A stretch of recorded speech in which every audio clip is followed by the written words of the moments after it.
আসসালামু আলাইকুম। সবাই কেমন আছেন? আশা করি সবাই ভালো আছেন। আজ আপনাদের জন্য নিয়ে এসেছি গল্পের ৩য় পর্ব। আশা করি গল্পটি আপনাদের ভালো লাগবে। তাহলে চলুন শুরু করা যাক। এই আমি কি করছি? ওর অনুমতি ছাড়াই ওকে কাছে টেনে নিচ্ছি। এটা তো খুবই অন্যায়। কাল দিনে না হয় ওর কাছে ক্ষমা চেয়ে নেব। এসবই ভাবছি মনে মনে। হঠাৎ তমা আমার গা ঘেঁষে শুয়ে পড়ে। আমি কিছুটা অবাক হলাম। তার মানে আমি মনে মনে যা ভাবছি তাই? তমা ইচ্ছে করেই আমার বুকে এসে শুয়েছিল। আর আমি তার ফায়দা উঠিয়েছি। ছি, কি লজ্জার বিষয়। এমন সময় অস্ফুট সুরে তমা বলে, আমার খুব ঠান্ডা লাগছে। এবার বুঝতে পারলাম কেন ও গা ঘেঁষে ঘুমোচ্ছে। আসলে ওর ঠান্ডা লাগছে। গরমকাল থাকার কারণে বেডের উপর কোনো কম্বল রাখা হয়নি। আমি উঠে আলমারি থেকে কম্বল বের করে নিয়ে আসলাম। তারপর তমার গায়ে সেটা মেলে দিলাম। আমি আর কিছু না বলে চুপচাপ শুয়ে পড়লাম। কাল অফিস ছুটি ছিল, তাই সকালে একটু বেলা করেই ঘুম থেকে উঠলাম। ঘুম ভাঙতেই চোখ খুলে দেখি তমা আমার সামনে বসে আছে আর আমার দিকে অপলক দৃষ্টিতে তাকিয়ে আছে। যখন দেখলো আমার ঘুম ভেঙেছে তখন সে বলে, শুভ সকাল। সরি, এখন কি শুভ সকাল বলবো নাকি শুভ দুপুর বলবো, কোনটা? বেলা কয়টা বাজে সে খেয়াল আছে? সেই কখন থেকে আমি অপেক্ষা করছি। আমি ওর কথা শুনে উঠে বসতে বসতে বললাম, শুভ সকাল। সে কখন থেকে অপেক্ষা করছো মানে? কেন, কিছু দরকার কি? তমা বলে, দরকার তো আছেই বটে, যদি অনুমতি দাও তাহলে বলতে পারি। আমি বললাম, কি দরকার বলো। তমা বলে, বলছিলাম কি, আজ তো তোমার ছুটি, চলো না আমরা বাইরে ঘুরতে যাই। বিয়ে হয়েছে পর্যন্ত তুমি তো আমাকে কোথাও ঘুরতে নিয়ে যাও না। ওর কথা শুনে আমার চোখ গোল গোল হয়ে গেল।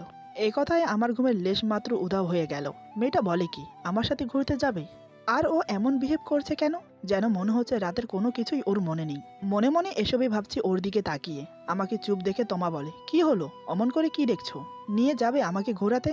আমি নিজেকে স্বাভাবিক করে বললাম, বেশ, নিয়ে যাব, কোথায় যাবে ভেবে নাও। আমার কথা শুনে তমা খুব খুশি হলো। মনের আনন্দে হেলে দুলে ঘর থেকে বেরিয়ে যাচ্ছে। এমন সময় আমি পেছন থেকে ডেকে বললাম, কালকের জন্য সরি। তমা থমকে দাঁড়িয়ে চট করে আমার দিকে ফিরে বলে, কিসের জন্য সরি বলছো? আমি অপরাধীর মতো মাথা নিচু করে আমতা আমতা করে বললাম, মানে আসলে কাল রাতে তুমি যখন আমার কাছে এসে ঘুমিয়েছিলে তখন আমি নিজেকে ঠিক রাখতে পারিনি। জানি না তখন কি হয়েছিল আমার। তারপর এতটুকু বলে আর বলতে পারলাম না। আমাকে আবার চুপ হতে দেখে তমা বলে, চুপ হয়ে গেলে যে? তারপর তারপর কি বলো? আমি নিজেকে আরেকটু স্বাভাবিক করে নরম সুরে বললাম, কি করে যে বলি, অন্যায় যখন করেছি তাহলে তো বলতেই হবে। আসলে আমি নিজেকে ঠিক রাখতে পারিনি, তাই তোমাকে জড়িয়ে ধরে ফেলেছি। তারপর তুমি নিশ্চয়ই বুঝতে পারছো। তমা একটু অবাক হয়ে বলে, তারপর কি করেছো বলো? তার মানে কি আমি বুঝে নেব তুমি ইয়েও করেছো? আমি তৎক্ষণাৎ চেঁচিয়ে বললাম, না না, এসব কিছু করিনি, শুধু কিস করেছি। আমি জানি আমার করা উচিত হয়নি। তোমার অনুমতি ছাড়া তোমাকে টাচ করা বারণ। তা জানা সত্ত্বেও আমি অজান্তে এমনটা করে ফেলেছি। আর কখনো এমন হবে না, প্লিজ তুমি কিছু মনে করো না। বোঝার চেষ্টা করো, সত্যি আমি নিজের ইচ্ছে কিছু করিনি। ভুল হয়ে গেছে, তার জন্য আমাকে ক্ষমা করে দাও। কথাগুলো বলতে বলতে আমার মাথা আরো নিচু হয়ে গেল। তোমার চোখে চোখ রাখতে লজ্জা পাচ্ছি আমি। আমার এই কাণ্ড দেখে তোমার হাসি থামিয়ে রাখতে পারলো না। সে হাসিতে ফেটে পড়ল। এমনভাবে হাসতে যেন আমি ফানি কিছু বলেছি। কি অদ্ভুত মেরে বাবা। ওর হাসিতে আমি বোকা বনে গেলাম। তাকিয়ে রইলাম ওর দিকে, বোঝার চেষ্টা করলাম হাসির অর্থ। কিন্তু না, আমার কিছুই বোধগম্য হলো না। তমা এক পা দুপা করে আমার সামনে এসে দাঁড়ায়। তারপর আমার দিকে ঝুঁকে পড়ে আমার মুখের সামনে মুখ এনে চোখে চোখ রাখে। তারপর মুখে শান্তির হাসি ফুটিয়ে বলে, আমি তোমার কে হই বলো তো? আমিও মনে মুগ্ধ হয়ে ওর সেই চোখের চাহনির মাদকতায় হারিয়ে গেলাম। মুখ থেকে অস্ফুট সুরে বেরিয়ে এলো, তুমি আমার বিবাহিত স্ত্রী। তমা বলে, তাহলে আমাকে ছুলে তোমার অপরাধ কেন হবে? কেন আমার কাছে ক্ষমা চেয়ে আমাকে অপরাধী বানাচ্ছ? আমি বললাম, কিন্তু তুমি যে আমাকে নিষেধ করেছো তোমার শরীর স্পর্শ করতে। তুমি তো আমাকে সেই অধিকার এখনো দাওনি। তমা বলে, দেইনি বলে যে তুমি স্পর্শ করতে পারবে না তা কিন্তু বলিনি। আমি নাস্তা রেডি করছি, তুমি ফ্রেশ হয়ে আসো। এই বলে তমা চলে গেল। আমি ওভাবেই তাকিয়ে রইলাম ওর দিকে। মেয়েটা আমার মুখের সামনে এসে কি বলে গেল? সত্যিই কি ও কিছু মনে করেনি? ওর কথার মাঝে কিছু একটা ছিল, সেটা কি? আরে ধেত্তেরি, সবকিছু মাথার উপর দিয়ে যাচ্ছে, কিছু মাথায় আসছে না। আমি আর ভাবতে পারছি না, তাই উঠে ফ্রেশ হয়ে নিলাম। তারপর নিচে গিয়ে নাস্তা করে নিলাম। আজ আর বন্ধুদের সাথে আড্ডা দিতে বের হলাম না। বিকেলে তমাকে নিয়ে ঘুরতে বের হব। মেয়েটা আজ নিজ থেকে আবদার করেছে। বিকেলের দিকে তমাকে বললাম, রেডি হয়ে নাও, কিছুক্ষণ পর আমরা বের হব। তমা খুশিতে আত্মহারা হয়ে রেডি হতে চলে গেল। কিছুক্ষণ পর রেডি হয়ে বেরিয়ে এসে বলে, আমি রেডি, চলো তাহলে। তখন আমি পত্রিকা পড়ছিলাম, কারণ সকালে পত্রিকা পড়া হয়নি আমার, ঘুমিয়ে থাকার কারণে, তাই এখন পড়ছি। ওর কথা শুনে পত্রিকা থেকে মুখ তুলে তাকালাম। সেই তাকানোই ব্যাস, আর চোখ সরাতে পারলাম না। চোখ যেন আমার স্থির হয়ে গেল। নীল রঙের সালোয়ার কামিজে নীল পরীর মতো লাগছে ওকে। মাথায় নীল রঙের হেজাব, খুব সুন্দর করে চুলগুলোকে ঢেকে বেঁধেছে হেজাবটাকে। তাতেই যেন ওর সৌন্দর্য আরো বৃদ্ধি করেছে।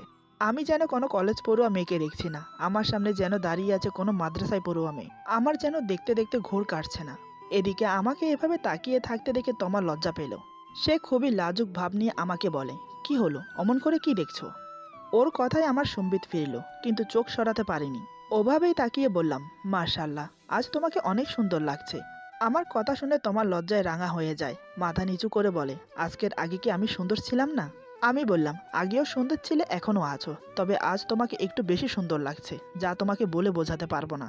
তমা বলে, এ আর এমন সুন্দর কি, আমার চেয়েও কত সুন্দর সুন্দর মেয়ে আছে। আর আজকের সুন্দরটা, এ তো মেকআপের কামাল। আমি বললাম, হ্যাঁ, তোমার কথাই সত্যি, পৃথিবীতে তোমার চেয়েও অনেক সুন্দর সুন্দর মেয়ে আছে, কিন্তু আমার কাছে তো তুমি সবচেয়ে সেরা সুন্দরী, সবচেয়ে শ্রেষ্ঠ। কেন জানো, তমা আমার কথা শুনে খুবই খুশি হলো। এমনটাই হবার কথা। স্বামীর মুখে নিজের প্রশংসা শুনে কোন মেয়ে খুশি না হয়ে থাকতে পারে বলুন? তমার চেহারার উজ্জ্বল ভাবটাই আমাকে বুঝিয়ে দিচ্ছে। তমা বলে, না, জানি না তো। আমি বললাম, কারণ তুমি আমার স্ত্রী। আরেকটা সত্যি কথা আছে, শুনবে? তমা বলে, কি কথা? আমি ওর চোখে চোখ রেখে কিছুক্ষণ তাকিয়ে রইলাম, তারপর বললাম, সেটা না হয় পরে জানবে, এখন চলো, দেরি হয়ে যাচ্ছে। এই বলে আমি রুম থেকে বেরিয়ে গেলাম। তমা মুচকি হেসে আমার পিছু পিছু আসতে লাগলো। তারপর গাড়িতে বসে দুজন বেরিয়ে গেলাম। অনেকক্ষণ দুজন গাড়িতে বসে ঘুরে বেড়ালাম। কিছু দূর এসে একটা লেকের পাশে দাঁড় করালাম গাড়ি। তারপর দুজন নেমে হাঁটতে শুরু করলাম। পরন্ত বিকেল, দিনের শেষে সূর্যটা ধীরে ধীরে তলিয়ে যাচ্ছে আপন গতিতে। তার যে এখন সময় শেষ। সূর্যের রক্তিম আভা তোমার মুখে এসে পড়েছে, তাতে যেন তার সৌন্দর্যটা আরো দুগুণ বাড়িয়ে দিয়েছে। ওর দিকে তাকিয়ে থাকতে আমার বেশ লাগছিল। তবে রাস্তাঘাটে এভাবে তাকিয়ে থাকাটাও ঠিক না, লোকে দেখলে কি বলবে। দুজন পাশাপাশি হাঁটছি, হঠাৎ তমা বলে, জায়গাটা খুবই সুন্দর, তাই না? আমি বললাম, তোমার ভালো লেগেছে? তমা বলে, ভীষণ ভীষণ ভালো লেগেছে। এখানে নিয়ে আসার জন্য তোমাকে অসংখ্য ধন্যবাদ। এখানে না আসলে বুঝতেই পারতাম না জায়গাটা এত সুন্দর। আমি বললাম, তুমি চাইলে মাঝে মাঝে তোমাকে এখানে নিয়ে আসতে পারি। তমা খুব জোর গলায় আমাকে বলে, মাঝে মাঝে কেন? এখন থেকে আমরা প্রত্যেক সপ্তাহে ঘুরতে যাব। আর তোমার ছুটি তো আছেই প্রত্যেক সপ্তাহে। আমি বললাম, বেশ তো, নিয়ে যাব। এভাবে দুজন আরো কিছুক্ষণ কথা বললাম। তারপর একসময় বাড়ির দিকে রওনা দিলাম। একসময় বাসায় এসে পৌঁছালাম। বাসায় এসে রুমে গিয়ে ফ্রেশ হয়ে নিলাম। ততক্ষণে তমা আমার জন্য চা নিয়ে এসেছে। আগে থেকে এখন তমা আমাকে খুব কেয়ার করে। যেমন এক স্ত্রী তার স্বামীকে কেয়ার করে, আমাদের চলাফেরা, আমাদের আচরণ দেখে কেউ বুঝতে পারবে না আমাদের মাঝে এখনো স্বামী স্ত্রী হিসেবে সেই ভাবটা জমে ওঠেনি। তমা খুব চালাক মেয়ে। বাড়িতে মা বাবা কাজের মেয়ে আছে, তাদের কেউ বুঝতে দেয়নি আমাদের সম্পর্কটা কেমন। আমি চাটা হাতে নিয়ে একটু রসিকতা করে বললাম, তমা, আজকে চায়ে মনে হয় চিনি কম দিয়েছ। তমা ভুরু কুচকে বলে, চায়ে চিনি কম হয়েছে মানে? তুমি তো এখনো চা খেয়েই দেখোনি, বুঝলে কি করে চায়ে চিনি কম হয়েছে? আমি বললাম, দেখে মনে হচ্ছে তাই বললাম, তুমি একটু খেয়ে দেখো তো। তমা আর আপত্তি করলো না, চট করে আমার হাত থেকে কাপটা নিয়ে চুমুক দিয়ে দেখলো, দেখে সবই ঠিক আছে। তমা বলে, চা তো ঠিক আছে, চিনিও ঠিকঠাক আছে। আমি ওর হাত থেকে কাপটা নিয়ে বললাম, এখন সব ঠিক আছে। এই বলে চায়ের কাপে চুমুক দিলাম। যেদিক দিয়ে তমা চুমুক দিয়েছে, আমার এই কাণ্ড দেখে তমা অবাক হয়ে গেল। এতক্ষণে যা বোঝার সে বুঝে গেছে। এটা আমি ইচ্ছে করে করেছি। তোমার লজ্জায় কিছু বলতে পারছে না, কিছু না বলে উঠতেই যাবে। ঠিক তখন আমি বললাম, কি হলো, চলে যাচ্ছ যে? তমা বলে, কাজ আছে, এই বলে চলে গেল। ও কেন চলে গেল সেটা বেশ বুঝতে পারছি। আমার এই কাণ্ড দেখে ও লজ্জা পেয়েছে, তাই অমন করে চলে গেল। আমি চায়ের কাপে চুমুক দিয়ে মুচকি হাসলাম। রাতে খাওয়া দাওয়ার পর বসে আছি, সেই কখন থেকে, কিন্তু মেয়েটা এখনো আসছে না। কি করছে এতক্ষণ? খাওয়া দাওয়া তো সে কবে শেষ হয়েছে। এসবে ভাবছি, এমন সময় তমা এসে হাজির। আমাকে বসে থাকতে দেখে সে বলে, তুমি এখনো ঘুমাওনি? আমি বললাম, না, ঘুম আসছে না। এটা বুঝতে দিলাম না যে আমি ওর জন্য অপেক্ষা করছি। তমা বলে, ঘুম যখন আসছে না তাহলে কিছু হাদিস শোনাও। আমি বললাম, কিসের হাদিস শুনতে চাও? তমা বলে, কাল রাতে যেটা বাকি রয়ে গেছে সেটা। আমি বললাম, কোনটা? তমা বলে, কাল তো তুমি স্ত্রীর দায়িত্ব কি কি সেটা বোঝালে, স্বামীরও তো দায়িত্ব আছে স্ত্রীর প্রতি, সেটা বোঝাও। আমি বললাম, আচ্ছা, তোমার দেখছি হাদিস শোনার অনেক আগ্রহ। তুমি কি এটা জানো, হাদিস সম্পর্কে সব জানার পর তোমাকে সেটা পালন করতে হবে? তুমি এখন জানো না, তাই পালন করছো না, তাতে হয়তো তোমার গুনাহ কম হবে। কিন্তু জেনে শুনে যদি তুমি পালন না করো, তাহলে গুনাহের ভাগ আরো বেড়ে যায়। যা জানবে, যা শিখবে তা পালন করার চেষ্টা করতে হবে। তমা বলে, আমি শুধু শুনতে নয়, পালনও করতে চাই। তুমি বলো, আমি শুনবো। আমি তো তোমার কথা শুনে অবাক। তাহলে কি সে ধীরে ধীরে স্বামী হিসেবে মেনে নিচ্ছে? যদি তাই হয়, তাহলে আমি ওকে প্রত্যেক রাত জেগে জেগে হাদিস শোনাবো। সেগুলো শোনার পর যদি আমার তমা আমার হয়, তাহলে আর ক্ষতি কিসের? আমাকে আনমনা হয়ে ভাবতে দেখে তমা বলে, কি হলো তোমার? এমন আনমনা হয়ে কি ভাবছো তুমি? আমি নিজেকে স্বাভাবিক করে বললাম, কই কিছু না তো, তুমি এখানে বসো, আমি বলছি। এরপর ভাবতে লাগলাম, এত এত হাদিস, ওকে কোনটা বলা যায়, কোনটা বললে ও সহজে বুঝতে পারবে। আমি কিছুক্ষণ ভেবে নিয়ে বললাম, শোনো তাহলে। ইসলামে স্বামী স্ত্রীর সম্পর্ক অন্তত পবিত্র ও মধুর। স্বামী স্ত্রী একে অপরের প্রতি ভালোবাসা সংসারে এনে দেয় সুখের ঠিকানা। উত্তম স্ত্রী আর উত্তম স্বামী দুনিয়া ও আখেরাতেও তারা সফল কাম্য। রাসূলুল্লাহ সাল্লাল্লাহু আলাইহি ওয়াসাল্লাম স্ত্রীদেরকে অনেক ভালোবাসতেন। ভালোবাসায় ছিল না কোনো মিথ্যা বেহায়াপনা বা অশালীন কিছু। ভালোবাসা ছিল পবিত্র, যা আমাদের জন্য আদর্শ। রাসূলুল্লাহ সাল্লাল্লাহু আলাইহি ওয়াসাল্লাম বলেন, তোমরা ওই পর্যন্ত জান্নাতে যেতে পারবে না যতক্ষণ না পর্যন্ত মুমিন হও, আর ততক্ষণ পর্যন্ত মুমিন হতে পারবে না যতক্ষণ না পর্যন্ত একে অপরকে ভালোবাসো। রাসূলুল্লাহ সাল্লাল্লাহু আলাইহি ওয়াসাল্লাম বলেন, যে ঘরে স্বামী ও স্ত্রী একসাথে তাহাজ্জুদের নামাজ পড়বে সে ঘরে কোনোদিন অশান্তি হবে না। বুখারী ও মুসলিম। রাসূলুল্লাহ সাল্লাল্লাহু আলাইহি সাল্লাম ইরশাদ করেছেন, যে স্বামী তার স্ত্রীকে এক লোকমা ভাত খাইয়ে দেবে, আল্লাহ ওই স্বামীর সাগিরা গুনাহগুলো মাফ করে দেবেন। এবং যে স্ত্রী তার স্বামীকে এক লোকমা ভাত খাইয়ে দেবে, আল্লাহ ওই স্ত্রীর সাগিরা গুনাহগুলো মাফ করে দেবেন এবং প্রতি লোকমার বিনিময়ে 1000 নেকি উভয়ের আমল নামায় দান করবেন। মুসলিম শরীফ। মহানবী সাল্লাল্লাহু আলাইহি সাল্লাম ইরশাদ করেন, যে ঘরে স্বামী ও স্ত্রী এক প্লেটে খাবার খাবে, যতক্ষণ খাবার খেতে থাকবে ততক্ষণ তাদের আমল নামায় সোয়াব লেখা হবে। তিরমিজ। রাসূল সাল্লাল্লাহু আলাইহি সাল্লাম ইরশাদ করেছেন, স্বামী ও স্ত্রী যখন এক বিছানায় শয়ন করে বা বসে অথবা গল্প করে অথবা হাসি খুশির কথা বলে, তখন প্রতিটা মিনিটে এবং স্বামী স্ত্রীর প্রতিটা কথাতে প্রতিটা সেকেন্ডে তাদের আমল নামায় 10টা করে নেকি লেখা হয়। আবু দাউদ। মহানবী সাল্লাল্লাহু আলাইহি সাল্লাম ইরশাদ করেন, যে স্ত্রী তার স্বামীকে সকালে ঘুম থেকে জাগিয়ে পবিত্র করে ফজরের সালাতে মসজিদে পাঠিয়ে দেয়, ওই স্ত্রীর প্রতি স্বামীর অন্তরে আল্লাহর তরফ থেকে ভালোবাসার নূর পয়দা হয়। বুখারী শরীফ। আমার কথা শেষ হতে না হতেই তমা বলে, তাহাজ্জুদের নামাজ তো রাত 3টা বাজে পড়ে, মাঝরাতে ওঠা তো অনেক মুশকিল, সমস্যা নেই, তারপরও ট্রাই করব। তবে কাল থেকে আমি তোমাকে সকাল সকাল ঘুম থেকে উঠিয়ে দেব, ফজরের নামাজ পড়তে যাবে। আমি ওর কথায় মুচকি হাসলাম।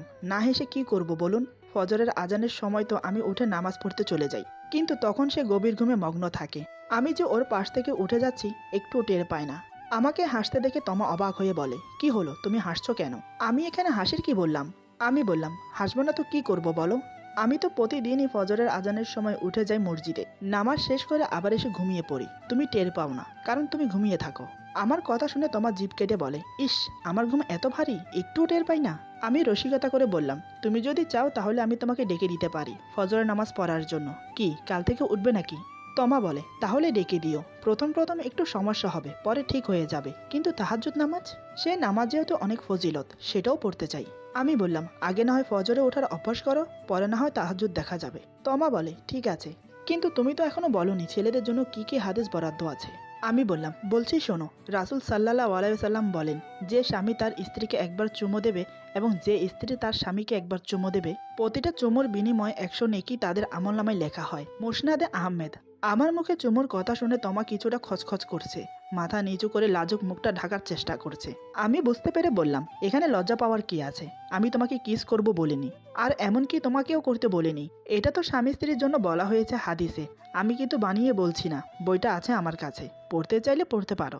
তমা বলে, তুমি এমনভাবে বলছো আমরা যেন প্রেমিক প্রেমিকা, আমরা কি স্বামী স্ত্রী নই? আমি ওর কথা শুনে মুচকি হেসে বললাম, আমরা স্বামী স্ত্রী, কথাটা কিন্তু সত্যি। তবে স্বামী স্ত্রীর মধ্যে যেমন একটা সম্পর্ক আছে, তেমন কোনো সম্পর্কই আমাদের মাঝে হয়নি, তাই কথাটা বলতে বাধ্য হলাম। যাই হোক, তারপর শোনো।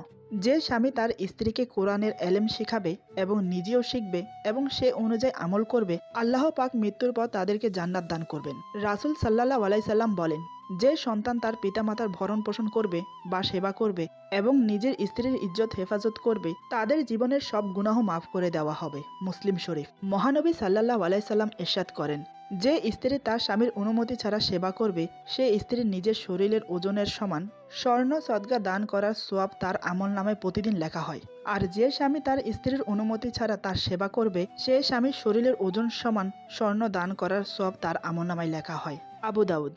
এটা শুনে তমা আবার বলে, তুমি ঘুরে ফিরে আবারও একই হাদিস বলছো। আমি বললাম, কই, আমি তো কাল এই হাদিস বলিনি, কাল তো তোমাকে অন্য হাদিস শুনিয়েছি। তমা বলে, অন্য হাদিস বটে, তবে সেখানে স্ত্রী কিভাবে স্বামীর দায়িত্ব পালন করবে তার ব্যাপারে সব হাদিস বলেছ। আমি জানি আরও হাদিস আছে মেয়েদের ব্যাপারে, সেটা না হয় পরে জেনে নেব, কিন্তু এখন স্ত্রীর প্রতি স্বামীর কি কর্তব্য সেটা জানতে চাইছি। আমি মুচকি হেসে বললাম, এসব জেনে তুমি কি করবে? আমার তো মনে হয় না সেগুলো তোমার কোনো কাজে আসবে। তমা বলে, কাজ আসবে না আসবে সেটা আমি বুঝে নেব, তুমি শুধু বলো।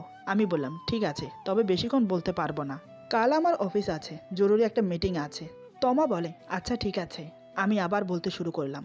মহানবী সাল্লাল্লাহু আলাইহি সাল্লাম ইরশাদ করেন, যে স্বামী বাহিরে যাওয়ার সময় তার স্ত্রী ও সন্তানদেরকে সালাম দিয়ে বাসা থেকে বের হয় এবং যখন বাহিরে থেকে এসে আবার সালাম দেয়, অথবা স্বামী বাসায় আসলে বা বাহিরে যাওয়ার সময় স্ত্রী তার স্বামীকে সালাম দেয়, সেই ঘরে কখনো শয়তান প্রবেশ করতে পারে না এবং সবসময় রহমত ও বরকত নাজিল হতে থাকে। কখনো ঝগড়া বিবাদ হবে না সেই ঘরে। আবু দাউদ তিরমিজ।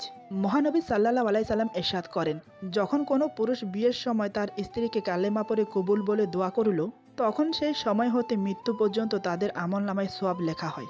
মুসলিম। হে আল্লাহ, প্রতিটা মুসলিম পরিবারকে কবুল করুন, আমিন। এই বলে আমি আমার কথা শেষ করলাম। তমা বলে, তোমাকে অসংখ্য ধন্যবাদ। সত্যি, তুমি না বললে জানতে পারতাম না হাদিসে আমাদের জন্য এত কিছু নির্দেশ দেওয়া আছে। আমি বললাম, হ্যাঁ, হাদিসে অনেক নিষেধাজ্ঞা আছে, সেটা আমরা মুসলমান হিসেবে মেনে নেওয়া উচিত এবং সেই মোতাবেক চলা উচিত। রাত অনেক হয়েছে, এবার ঘুমিয়ে পড়ো, বাকিটা না হয় কাল শোনাবো। এই বলে আমি শুয়ে পড়ি। তমা আর কোনো কথা না বলে ফ্রেশ হতে চলে গেল। কিছুক্ষণ পর ফ্রেশ হয়ে এসে মাঝখানের বালিশ ঠিক করছে। আমি দেখে বললাম, মাঝখানের বালিশ ঠিক করে কি আদতেও কোনো লাভ আছে? সেই তো ভয় পেলে, নয়তোবা ঠান্ডা লাগলে আমার বুকে এসে ঘুমোবে। তমা বলে, কি করব, আমি কখনো একা ঘুমাইনি, আর তাছাড়া আমি কি ইচ্ছে করে এমন করি নাকি তোমার মতো? ওর কথা শুনে আমি চমকে উঠলাম। আমার মতো মানে? আমি চট করে আধশোয়া হয়ে ওর দিকে তাকিয়ে বললাম, আমার মতো মানে? তুমি কি বলতে চাইছো? তমা বলে, কিছু না। এই বলে তমা বালিশ ঠিক করে শুয়ে পড়ে। আমি তখনও অবাক হয়ে তাকিয়ে রইলাম। আমিও হাজারো প্রশ্ন মাথা নিয়ে শুয়ে পড়লাম। মনে মনে বললাম, আজ যেন কিছু না হয়, মনে হয় মেয়েটা আমাকে সন্দেহ করছে। কিন্তু মানুষ যা ভেবে ঘুমায় আদতে কি তা হয়? হয় তার উল্টা। আমি চাই না ওর চোখে আমি ছোট হই, কিন্তু পাশে নিজের স্ত্রী শুয়ে থাকলে নিজেকে ঠিক রাখা বড়ই কঠিন। আজ মেয়েটা অনেক ফ্রিভাবে মিশেছে আমার সাথে, অনেক ক্লোজ হয়ে এসেছে আমার কাছে, সামনে থেকে আমাকে আহ্বান করছে। তাহলে কাছে টেনে কেন আবার দূরে সরিয়ে দিচ্ছে? কিছুই মাথায় আসছে না। নানান কথা ভাবতে ভাবতে ঘুমিয়ে পড়লাম। তমা ঘুমিয়েছে কিনা তা জানি না, কিন্তু আমি ঘুমের ঘরে ঢলে পড়লাম। তমা যতই আমার মুখের সামনে বালিশ দিয়ে শুয়ে পড়ুক না কেন, মনে মনে কিন্তু ওয়েট করছে আমি ঘুমানোর জন্য। যখন দেখলো আমি ঘুমিয়ে পড়েছি, ঠিক তখনই মাঝখানের বালিশগুলো সরিয়ে দিল। ও খুব ভালো করেই জানে মাঝরাতে অবশ্যই আমি ওকে জড়িয়ে ধরবো আর ঘুমের ভেতরে আদর করব। মুচকি হেসে তমা ঘুমানোর চেষ্টা করলো। এক সময় ঘুমিয়ে পড়ে তমা। মাঝরাতে যা হবার তাই হলো। ঘুমের মাঝে তমা এসে আমাকে জড়িয়ে ধরে, তবে জেগে নয়, ঘুমের মাঝেই আমাকে জড়িয়ে ধরেছে। মেয়েটা বুকে এসে পড়তে নাকে এসে লাগলো শরীরের সেই মিষ্টি গন্ধটা। গ্রানটা নাক টেনে অনুভব করতে করতে হঠাৎ আমার ঘুম ভেঙে গেল। চোখ খুলে দেখি মেয়েটা আমার বুকে। আমি কিছুটা অবাক হয়ে চেয়ে রইলাম ওর মুখের দিকে। কত নিষ্পাপ লাগছে ওর ঘুমন্ত চেহারাটা। ওর দিকে তাকালেই যে মায়ায় পড়ে যায়। কিন্তু প্রতিটা রাতে কেন এমন হয়, কিভাবে হয়, আর মাঝখানে বালিশগুলো কিভাবে সরে যায়? আমি কি নিজে সরিয়ে ওকে কাছে টেনে নেই, নাকি ও নিজে থেকে সরিয়ে দেয় যাতে করে ও আমার কাছে আসতে পারে? যদি মেনে নেই আমি সরিয়ে ওকে কাছে টেনেছি, তারও তো কোনো ব্যাখ্যা খুঁজে পাচ্ছি না। প্রতি রাতেই কি এমন ভুল হয়? আমি ঘুমিয়ে ঘুমিয়ে বালিশ সরিয়ে ওকে কাছে টানবো, এমন ভুল তো হার রোজ হতে পারে না। কি হচ্ছে এসব? এদিকে ও মনে মনে সন্দেহ করছে আমাকে। তার ইঙ্গিত আজ রাতে সে দিয়েছে। সে ভেবেছে আমি বুঝতে পারিনি, কিন্তু আমি সবই বুঝেছি। এভাবে তো আর চলা যায় না। নিজেকে আর কত কন্ট্রোল করে রাখতে পারবো? যার বউ কিনে এত সুন্দরী, আমি ওকে ভালোবাসি, ওর মায়ায় পড়েছি আমি, তাই তো এত ব্যাকুলতা ওকে কাছে পাওয়ার। এইসবই ভাবছি তোমাকে বুকে নিয়ে। এমন সময় মেয়েটা নড়ে চড়ে আমাকে আরো শক্ত করে জড়িয়ে ধরে। ওর মুখ আমার বুকের মাঝে, মুখের গরম নিঃশ্বাস পড়ছে বুকের উপর। চুলগুলো উড়ছে ফ্যানের বাতাসে, সেই চুল উড়ে এসে আমার মুখে পড়ছে। আলাদা একটা মাদকতা ছড়িয়ে পড়েছে পরিবেশে। আমিও যে ওর ছোঁয়ার নেশায় মাতাল হয়ে পড়েছি, নিজেকে আর ধরে রাখতে পারছি না। দু হাতে আগলে নিলাম আমার তোমাকে। মেয়েটাকে যে বুকে পেলে আমি স্বর্গ খুঁজে পাই, তখন ইচ্ছে করে ওকে সব ভালোবাসা উজাড় করে দিতে। আমিও ওকে জড়িয়ে ধরলাম, তারপর গালে গাল ঘষতে লাগলাম। আলতো করে মাথার চুলগুলো গলার পাশ থেকে সরিয়ে চুমো খেলাম। দু হাতে শক্ত করে ওর পিঠ খামচে ধরলাম। পাগলের মতো সারা মুখে কিস করতে লাগলাম। ওর ঘুমন্ত চোখে আলতো করে চুমো খেলাম। তারপর ওর চিকন সরু লাল ঠোঁট জোড়া নিজের দখলে নিলাম। ডুবিয়ে দিলাম ওর ঠোঁটে ঠোঁট। সেখানেই যেন পরিতৃপ্তির স্বাদ। কেন জানি না এত নেশা ওর ঠোঁটের মাঝে আমাকে পাগল করে দেয়।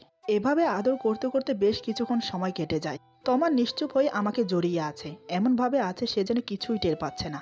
সত্যিই কি সে কিছুই টের পাচ্ছে না, নাকি ঘুমের ভান্তরে সবকিছু উপভোগ করছে? কেন জানি আমার মনে হচ্ছে ও জেগেই আছে। তা না হলে এত কিছুর পরেও একটা মেয়ে কেন নড়াচড়া করবে না? মনে মনে ভাবলাম আজ সারা রাত এভাবে আদর করে কাটিয়ে দেব, কিন্তু নিজের বিবেকে বাধা দিচ্ছে, তাই আর সামনে এগোতে পারছি না। হঠাৎ কি মনে হতে আমি ওকে ছেড়ে দিলাম। জানি এই পরিস্থিতিতে আমার খুব কষ্ট হচ্ছে, তারপরও নিজেকে ওর কাছে ছোট করতে পারবো না। আমি জানি ও একদিন আমারই হবে, তখন না হয় নিজের মনের চাহিদা মতো ওকে ভালোবাসবো। এসব ভেবে বড় একটা নিঃশ্বাস ছেড়ে চোখ বন্ধ করলাম ঘুমানোর জন্য। এপাশ ওপাশ করতে করতে একসময় ঘুমিয়ে পড়লাম। আমাদের বাড়ির পশ্চিম দিকের মসজিদ থেকে আজানের সুর ভেসে আসছে। ভোর হয়ে গেছে। উঠে পড়লাম নামাজ পড়ার জন্য। উঠে দেখি তমা অকাতরে ঘুমোচ্ছে। চিন্তা করলাম মেয়েটাকে ডাকবো নামাজ পড়ার জন্য। ও তো বলেছে নামাজ পড়বে, যাই হোক দেখা যাক না কি হয়। আমি তমা তমা বলে কয়েকবার ডাক দিলাম, কিন্তু কোনো সারা শব্দ নেই। সে তার ঘুম নিয়েই ব্যস্ত। এবার আমি ওর গায়ে হাত দিয়ে ডাকতে লাগলাম, তাতে যেন বিপত্তি হলো। হঠাৎ তোমা যা করলো, তা আমি জেগে কেন, ঘুমের মাঝে কল্পনায়ও আসবে না এমন কিছু। ভাবতে পারিনি মেয়েটা এমন করবে। এরপর যা হলো। আজকের গল্প এখানে সমাপ্ত। গল্পের বাকি অংশ পেয়ে যাবেন আগামী পর্বে। সবাই ভালো থাকবেন, সুস্থ থাকবেন। আল্লাহ হাফেজ।